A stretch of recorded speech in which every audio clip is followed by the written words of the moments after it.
نحمده ونصلي على رسوله الكريم اما بعد فاعوذ بالله من الشيطان الرجيم بسم الله الرحمن الرحيم قالت الاعراب آمنا قل لم تؤمنوا ولكن قولوا اسلمنا فلما يدخل الايمان في قلوبكم صدق اللہ العظیم رب اشرح لی صدری ویسر لی امری واحلل عقدۃ من لسانی یفقہوا قولی۔ آج ہمارا ارادہ یہ ہے کہ ہم سورہ حجرات کا اپنا مطالعہ مکمل کر دیں، اور ہم نے آیت نمبر 14 سے لے کے آیت نمبر 18 تک یہ جو آخری حصہ ہے اس کا ہم نے مطالعہ کرنا ہے۔ یہ جو آخری حصہ ہے آپ سمجھیں کہ یہ پورے سورہ حجرات کی ایک طریقے سے سمری ہے، ایک طریقے سے کنکلوژن ہے۔ دیکھیں ہم نے بات یہاں سے شروع کی تھی کہ ایمان لانے کے بعد مومن جب ایک معاشرہ بناتے ہیں تو اس معاشرے کے اندر کچھ ویلیوز ہوتی ہیں، جن ویلیوز کے اوپر وہ معاشرہ کھڑا ہوتا ہے، اور پھر اس معاشرے کے اندر جو فیصلے ہوتے ہیں وہ بھی ان ویلیوز کے اوپر ہی ہوتے ہیں۔ تو ہم نے یہ دیکھا کہ سورۃ الحجرات اس سلسلے میں قرآن کی ایک بہت ہی اعلیٰ سورہ ہے، جس کے اندر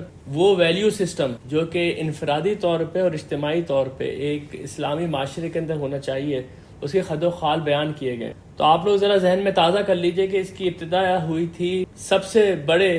حکم سے یا سب سے بڑے ویلیو سے کہ اسلامی معاشرے کے اندر سب سے زیادہ جو شخصیت رسپیکٹ کے لائق ہے وہ اللہ کے رسول صلی اللہ علیہ وسلم ہے۔ یعنی ابتدا سورۃ الحجرات کی یہاں سے ہوئی تھی، یا ایھا الذین آمنوا لا تقدموا بین یدی اللہ ورسولہ واتقوا اللہ، اپنے آپ کو اللہ اور اس کے رسول سے آگے نہ بڑھاؤ، یعنی کہ فرسٹ اینڈ فورموسٹ اللہ اور اس کے رسول ہے۔ کسی جگہ پر بھی اللہ اور اس کے رسول کی کوئی ہدایت موجود ہے تو پھر کسی مومن کے لیے یہ روا نہیں ہے کہ وہاں پر پھر وہ اپنی کوئی رائے پیش کرے یا اپنے خیال سے کوئی کام کرے۔ اس کے بعد بات یہاں تک پہنچی تھی کہ رسول کے آگے اپنی آوازیں بھی بلند نہ کرو، ان کو ایسے نہ پکارو جیسے کہ تم آپس میں ایک دوسرے کو پکارتے ہو، کہیں ایسا نہ ہو کہ تمہارے اعمال ہبط ہو جائیں، تمہیں اس بات کا پتہ بھی نہ چلے۔ اس کے بعد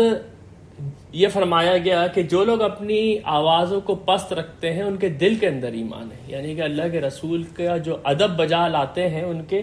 دل کے اندر ایمان ہے۔ اس کے بعد یہ فرمایا گیا کہ کچھ لوگ ہیں جو رسول کو ان کے حجرات سے، ان کے کمروں کے باہر سے آوازیں دے دے کے پکارتے۔ یہ وہ اعرابی تھے جو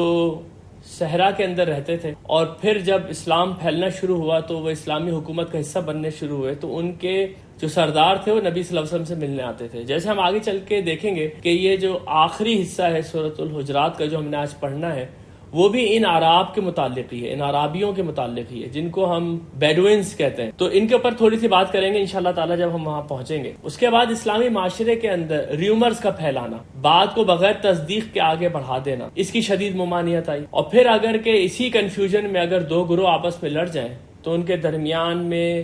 صلح کراؤ اور ان کے درمیان میں جسٹس کرو، ان کے درمیان میں عدل کرو۔ اس کے بعد آگے چل کے اللہ فرمایا گیا کہ مومن تو آپس میں بھائی ہیں، ان کے درمیان جو رشتہ ہے وہ بھائیوں کا۔ اس کے بعد نہایت ہی خوبصورت ایک مقام آیا تھا سورۃ الحجرات کا، جس کے اندر ایک انفرادی شخص کے لیے بہت ہدایات موجود ہیں کہ وہ اپنا کردار کیسے مستحکم کرے، وہ کیا کردار ہے جو ایک مسلمان کے اندر نظر آنا چاہیے لوگوں کو، جس سے کہ یہ کہا جائے کہ ہاں یہ شخص ہے جو کہ قرآن کے اوپر ایمان رکھتا ہے، یہ وہ شخص ہے جو اللہ اور اس کے رسول کے اوپر ایمان رکھتا ہے۔ کوئی کسی دوسرے کا مذاق نہ ہو رہا ہے، نہ تو مرد نہ ہی عورتیں ایک دوسرے کا مذاق ہو رہا ہے، نہ وہ ایک دوسرے کو طعنے دیں، وَلَا تَلْمِزُوا أَنفُسَكُمْ، ایک دوسرے کو طعنے بنے دیں، وَلَا تَنَابَزُوا بِالْأَلْقَابِ، ایک دوسرے کے برے نام بھی نہ رکھیں۔ ہمارے یہاں جو یہ برے نام رکھنے کا ایک رواج ہے، اب یہ دیکھیں قرآن نے اس کی کس طرح سے مذمت کی ہے۔ اس کے بعد فرمایا کہ تم لوگ آپس میں بہت زیادہ ظن اور گمان نہیں کیا کرو، زیادہ اسپیکولیشن نہیں کیا کرو۔ اس کے بعد یہ فرمایا گیا کہ ایک دوسرے کی جستجو میں نہ لگا رہو، ایک دوسرے کی جاسوسی میں نہیں لگا رہا ہو کہ وہ کیا کر رہا ہے، ذرا دیکھیں اس کے گھر میں آج کل کیا چل رہا ہے، کہاں سے یہ لوگ کھا رہے ہیں، کہاں سے کما رہے ہیں، ان سب چیزوں کی کوئی ضرورت نہیں۔ اور اس کے بعد سب سے بڑا حکم کہ ایک دوسرے کی غیبت نہ کرو۔ یہ سب سے بڑا حکم میں اس لیے کہہ رہا ہوں کہ اس کے بعد اس کو باقاعدہ قرآن نے ایکسپلین کیا کہ کیا تم اس بات سے محبت رکھتے ہو کہ تم اپنے مرے ہوئے بھائی کا گوشت کھاؤ؟ تو یہ غیبت کی جو آپ سمجھیں کہ کراہیت ہے وہ قرآن میں اس طرح سے بیان کی۔ اور اس کے بعد پھر ایک آپ سمجھیں کہ دوبارہ سے مسلمانوں کو یہ بتایا گیا کہ ان کے درمیان رنگ، نسل یا اور کسی بھی طریقے سے، مال و دولت، کسی بھی طریقے سے کوئی تفریق نہیں ہے۔ اللہ تعالیٰ نے اگر تم لوگوں کو مرد یا عورت بنایا یا اللہ تعالیٰ نے تم کو مختلف خاندانوں میں بانٹا، یا اللہ تعالیٰ نے تمہیں مختلف ریسز میں بانٹا،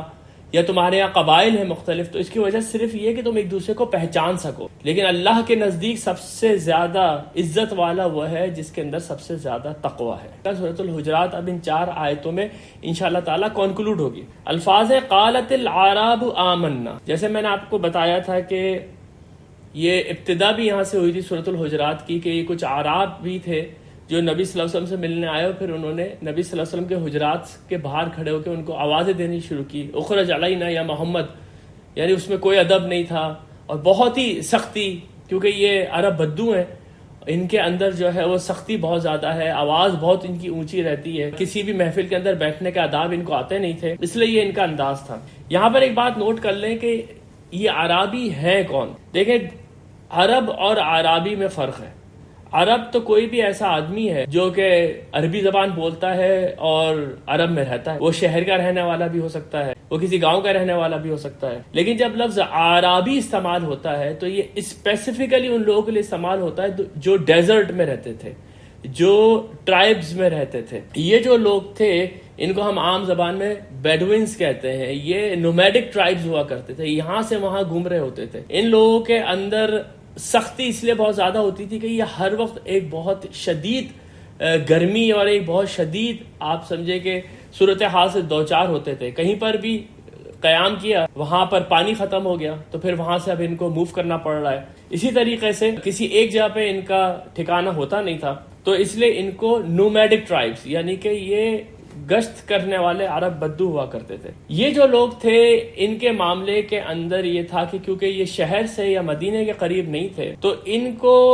دین کا، ایمان کا، اسلام کا، اللہ کی حدود کا اس طریقے سے علم نہیں ہوا کرتا تھا. اس لیے آپ یہ دیکھیں کہ سورۃ توبہ کے اندر بھی یہ الفاظ آئے ہیں کہ الاعراب اشد کفرا و نفاقا. یہ جو اعرابی ہیں یہ اپنے کفر میں اور اپنے نفاق میں بہت شدید ہے. وہ اجدر اللہ یعلم حدود ما انزل اللہ علی رسولہ، اور اس بات کے زیادہ امکانات ہیں کہ یہ اللہ کے حدود سے واقف نہ ہو جو کہ اس نے اپنے رسول کے اوپر نازل کی تھی. یعنی کہ یہ کیونکہ اس صحبت میں نہیں بیٹھ رہے ہیں جس صحبت کے اندر دوسرے لوگ نبی صلی اللہ علیہ وسلم کے ساتھ بیٹھے تھے، اس لیے ان کے اندر کفر اور نفاق بہت زیادہ ہونے کے امکان ہے. اب یہ لوگ جو ہے اسلامی حکومت کا حصہ بنتے چلے جا رہے ہیں، اور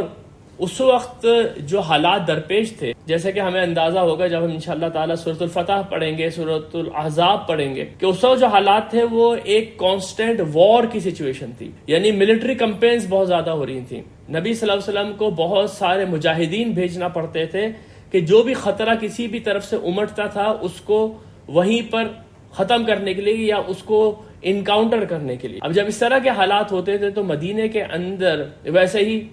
ایک ایڈیشنل آبادی امیگرینٹس کا بوجھ ہے، وہاں پر پیسے کم ہیں، تو لوگ کہا جاتا تھا اب اللہ کے راستے میں انفاق کریں. انفاق فی سبیل اللہ کی جو ٹرم ہے پھر وہ یہیں سے آئی کہ یعنی کہ تم اب یہ جو جدوجہد اللہ کے راستے میں ہو رہی ہے اس کے لیے تم اب مال سے مدد کرو. اور پھر اس کے بعد ملٹری کمپینز کے لیے ہوتا تھا کہ یہ اسٹینڈنگ آرمیز کا دور تھا نہیں، تو اس لیے ایک کال جاتی تھی کہ آپ اتنے لوگ بھیجیں تاکہ یہاں پر ہم جنگ کا سامان کر سکیں. اس میں آپ قرآن میں خاص طور پہ سورہ فتح کے اندر اور اس کے بعد آپ دیکھیں سورہ توبہ میں تو خاص طور کے اوپر یہ موضوع بہت زیادہ آیا ہے کہ وہ لوگ جو صرف اوپر سے ایمان لے کر آئے تھے. ایک تو وہ لوگ تھے جنہوں نے مکہ کے اندر نبی صلی اللہ علیہ وسلم کے اوپر ایمان لائے، ان کی تصدیق کی. اس کے بعد وہ ایک کٹھن راستے سے گزرے جس راستے نے ان کے اندر کے ایمان کو اور بڑھا دیا. تو یہ جو سچویشن تھی، اس سچویشن میں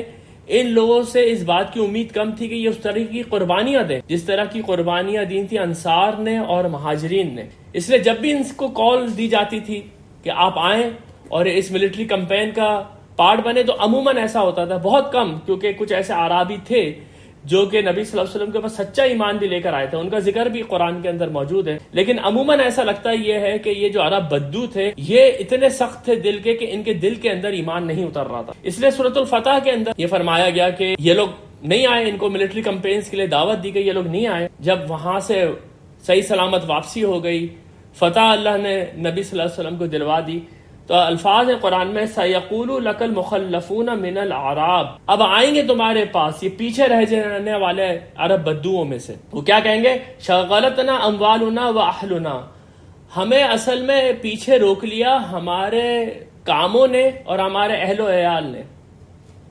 فاستغفر لنا، اور آپ ہمارے لیے استغفار کریں، یقولون بألسنتہم ما لیس فی قلوبہم، اور وہ اپنے منہ سے وہ بات کہتے ہیں جو ان کے دلوں میں نہیں ہے۔ یہ ساری بات کہنے کا مطلب یہ ہے کہ ایمان ان کے دل کے اندر نہیں اترا ہوا تھا، ان کے صرف زبان کے اوپر ایمان تھا۔ اس بات کو ذرا یہاں پر روکیں اور ذرا آپ یہ سوچیں کہ آج کل جو اکثر مسلمان ہیں ان کی حالت کیا ہے۔ اکثر جو مسلمان ہیں وہ کسی مسلمان گھرانے میں پیدا ہوئے ہیں اور ان کو ان کے کان میں اذان دی گئی، ان کو بچپن میں مولوی سے پڑھا دیا گیا، ان کو یہ ساری کی ساری چیزیں سمجھا دی گئی کہ خدا ایک ہے اور رسول کے اوپر ایمان لے کر آنا ہے، لیکن زندگی ویسی ایک عام انسان کی زندگی کی طرح گزر رہی ہے۔ دل کے اندر اترنے والا ایمان اکثر لوگوں میں نہیں، کیونکہ ایمان تو یہ وراثت میں ملی، پھر اس کے بعد ہمارا قرآن سے دور ہونا اور اس دنیا کے جھمیلوں میں الجھ جانا۔ تو اس لیے کبھی اگر اس طرح کا معاملہ آئے کہ انسان کو یہ کہا جائے کہ بھائی آپ یہ بتائیں کہ آپ کس طرح کے مومن ہیں، تو کہتے ہیں ہم تو مسلمان ہیں، ہم مسلمان کے گھر میں پیدا ہوئے، اللہ تعالیٰ تو ہمیں جنت میں داخل کرے گا، کیونکہ اس کا وعدہ یہ ہے کہ جس نے ایک دفعہ لا الہ الا اللہ پڑھ لیا وہ جنت میں داخل ہوگا۔ تو اس لیے یہ جو آیات ہیں یہاں پر، یہ آیات بہت امپورٹنٹ ہے ان لوگوں کے لیے جو اسلام تو رکھتے ہیں لیکن ایمان نہیں رکھتے، کیونکہ یہاں پر الفاظ یہ آنے والے ہیں کہ ایمان تمہارے دلوں میں نہیں اترا ہے ابھی۔ ایمان دلوں میں اترنے والی شے ہے، اور جب وہ دلوں کے اندر اترتا ہے تو انسان کا کردار تبدیل کر دیتا ہے، اور جب انسان کا کردار تبدیل کر دیتا ہے تو سب سے پہلے جو چیز اس کے اندر آتی ہے وہ کیا ہے، وہ یہاں پر بیان کی گئی ہے، وہ انشاءاللہ تعالیٰ میں آپ کے سامنے رکھتا ہوں۔ تو آپ یہ دیکھیں الفاظ ہے قالت الاعراب آمنا، یعنی کہ اب یہ پیچھے رہ گئے، جیسے کہ سورہ فتح کی آیت میں نے آپ کے سامنے ابھی پڑھی ہے، اور وہ آ کے کہہ رہا ہے کہ پیچھے روک لیا ہمیں ہمارے کاموں نے اور ہمارے اہل و عیال نے، آپ ہمارے لیے استغفار کریں، حالانکہ ان کو کوئی استغفار کی ایسی ضرورت تھی بھی نہیں۔ اب وہ یہ کہہ رہے ہیں کہ ہم آپ کے اوپر ایمان رکھتے ہیں۔ قالت الاعراب آمنا قل لم تؤمنوا، اے نبی آپ ان سے کہہ دیں تم ہرگز ایمان نہیں لے کر آئے ہو۔ یہ جو عربی زبان جانتے ہیں وہ ان کو پتا ہے کہ کسی بھی جملے کے اندر نفی یا نگیشن پیدا کرنے کے 2 یا 3 طریقے ہیں عربی زبان میں، جس میں ما لگا دیتے ہیں آپ پیچھے، ما انت بنعمت ربک بمجنون، آپ اپنے رب کی نعمت سے مجنون نہیں ہیں، یعنی صرف ایک جملے کے اندر یہ نگیشن آ گئی، یا لا لگا دیں گے یا لا نفی جنس لگا دیں گے۔ لیکن جب یہ لم لگتا ہے نا پیچھے، جب یہ لم لگتا ہے تو اس کے اندر ایک بہت زور آتا ہے اور شدید نفی آتی ہے، بہت زور اور شدید نفی۔ اس لیے اگر میں اس کو اس طرح سے بیان کروں قل لم تؤمنوا، تم ہرگز ایمان نہیں لے کر آئے ہو، تو آپ سمجھیں کہ اس جملے کی جو شدت ہے اس کا تھوڑا سا ہمیں اندازہ ہوگا۔ قل لم تؤمنوا، تم لوگ ہرگز ایمان نہیں لے کر آئے ہو، ولکن قولوا، بلکہ تم لوگ یہ بات کہو اسلمنا، ہم اسلام لے کر آ گئے۔ اور یہاں پر اگر آپ اسلام کے صحیح معنی انڈرسٹینڈ کریں، جو کہ انشاءاللہ تعالی ہمارے اگلے درس کا موضوع بھی ہے، جو ہماری ایمان سیریز چل رہی ہے اس میں اب ہم نے جو موضوع ڈسکس کرنا ہے وہ شہادت اور اسلام ہے، کہ اس کے اصل معنی کیا ہیں۔ تو اسلام کے تو اصل معنی یہ ہے کہ آپ اپنے آپ کو کسی طاقت کے آگے سبمٹ کر دیتے ہیں، آپ کہتے ہیں ٹھیک ہے وی سرنڈر، اب آپ جو کہیں گے وہ ہم کریں گے۔ ٹو سبمٹ ٹو سرنڈر، یہ لفظ اسلام کے معنی ہے۔ تو تم یہ کہو کہ تم ہمارے مطیع ہو گئے، تم اس مدینے کی جو پولیٹیکل گورنمنٹ ہے تم اس کے آگے سرنڈر کر گئے ہو، تم نے کہا ہے کہ ٹھیک ہے اب ہمارا الگ سے کوئی آئیڈینٹی نہیں ہے، ہم آپ کے ساتھ ہیں، بس اتنا ہوا ہے۔ وَلَمَّا يَدْخُلِ الْإِيمَانُ فِي قُلُوبِكُمْ، ایمان ابھی تک تمہارے دلوں کے اندر داخل نہیں ہوا ہے۔ یہاں آپ دیکھیں یہ اتنی امپورٹنٹ آیت ہے قرآن کی، جو کہ ہم نے آگے چل کے ابھی جو ہمارے ایمان سیریز کے درس ہیں اس میں ہم نے دوبارہ سے اس آیت کو پڑھنا ہے اور اس کے ایک ایک لفظ کو کھولنا ہے۔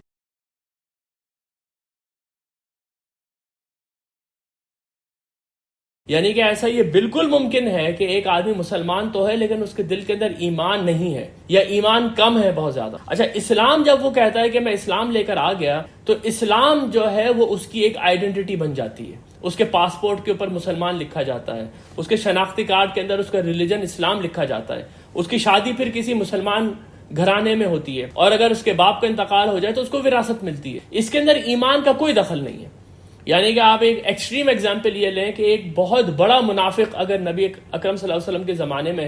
ہے، فرض کریں کہ وہ عبداللہ بن ابی ہے، اور شدید مومن جنہوں نے اپنے ایمان کا ثبوت ہر طریقے سے دیا، حضرت ابو بکر صدیق رضی اللہ عنہ۔ فرض کریں یہ دونوں ایک ہی باپ کے بیٹے ہوں اور اس باپ کا انتقال ہو جائے تو دونوں کو وراثت میں برابر کا حصہ ملے گا، دونوں کے پاسپورٹ کے اوپر شناخت ان کی ایک ہی ہوگی، اور جو کوئی بھی احکامات ہیں یا جو کوئی بھی رسپانسبلٹیز ہیں یا جو کوئی بھی حقوق ہے وہ ان دونوں کو برابر ملیں گے۔ اس کا ایمان سے کوئی تعلق نہیں ہے، اس کا تعلق ہے آپ کی شناخت سے، اور پھر اس کے بعد جو آپ کے رائٹس بن جاتے ہیں اس اسلامی حکومت میں اس سے۔ لیکن ایمان تو چیز دیگر است، ایمان تو انسان کے دل کے اندر اتر جاتا ہے، ایمان کی اصل جگہ اس کا دل ہے۔ یہ بات کئی دفعہ ہم آپ کے سامنے رکھ چکے ہیں، ہم نے ایک یہاں پر سیشن بھی کیا تھا جس کے اندر ایمان اور پھر اس ایمان کے مختلف شیڈز، جیسے اطمینان دل کو کیسے حاصل ہوتا ہے، یقین دل کو کیسے حاصل ہوتا ہے۔ تو آپ یہ سمجھ لیں ایمان تو یہ ہے کہ انسان نے تصدیق کر دی کہ جو کوئی بھی رسول نے خبر دی وہ سچی ہے، لیکن جب وہ یقین کے درجے تک پہنچتا ہے تو وہ ایک ایسا کنوکشن ہوتا ہے جو کہ انسان کے عمل کے اوپر اثر انداز ہوتا ہے۔ وہ اس بات کے اوپر یقین رکھتا ہے کہ وہ مرنے کے بعد زندہ ہوگا، وہ اس بات کے اوپر یقین رکھتا ہے کہ اس کائنات کا ایک خدا ہے جو ہر وقت مجھے دیکھ رہا ہے۔ تو پھر آپ سوچیں اس کے تقوی کا کیا حال ہوگا، پھر آپ سوچیں پھر اس کے اعمال کا اور اس کے کردار کا کیا حال ہوگا۔ ایک آدمی جو صرف اپنے آپ کو مسلمان کہتا ہے، باقی زندگی تو اس کی ایک عام آدمی کی طرح گزر رہی ہے، اس کے اندر ایمان کی وہ ریفلیکشن اس کے کردار کے اندر نظر نہیں آئے گی۔ یہ ایک بہت بڑا فرق ہے جو ہمارے سامنے ہونا چاہیے کہ جب بھی ہم یہ بات کریں کہ ایمان اور اسلام کیا ہے۔ ایک عام آدمی مسلمان ضرور ہے، ہم اس کے ایمان کا فیصلہ نہیں کر سکتے، ایمان کا فیصلہ تو اللہ کرے گا کیونکہ وہ دل کے اندر موجود ہے، لیکن جس چیز کے اوپر آخرت کی کامیابی ڈیپینڈ کرتی ہے وہ ایمان ہے۔ اور ان کو کہا جا رہا ہے کہ ایمان ابھی تمہارے دلوں میں نہیں اترا ہے، کیونکہ اگر ایمان تمہارے دلوں میں اترتا تم اسی طریقے سے جد و جہد کرتے، اسی طریقے سے تم ملٹری کیمپینز میں جاتے، اسی طریقے سے تم انفاق فی سبیل اللہ کرتے جیسے یہ دوسرے لوگ کر رہے ہیں، خواہ کتنے ہی برے حالات کیوں نہ ہو۔ کیونکہ اس وقت تو سروائیول کا مسئلہ تھا اسلامی حکومت کا، مدینہ کی ریاست کے سروائیول کا ایشو تھا۔ اس کے بعد آپ دیکھیں گے انشاءاللہ اللہ نے ہمیں موقع دیا، جب ہم سورۃ الاحزاب پڑھیں گے تو اس میں ہمارے سامنے آئے گا کہ اگر اللہ کی مدد نہیں آتی تو یہ مدینہ کی جو حکومت تھی تو تہس نہس کر دی جاتی۔ چاروں طرف سے ایسا حملہ ہوا تھا کہ ایک شخص کا بچنا بھی مشکل تھا مدینہ کے اندر۔ یہ وہ حالات ہیں جو کہ اللہ کے رسول فورس ہی کر چکا ہے، اور ان لوگوں سے کہہ رہا ہے کہ come and defend your self, یعنی کہ قرآن کے اندر آپ کو یہ الفاظ ملیں گے خاص طور پہ سورہ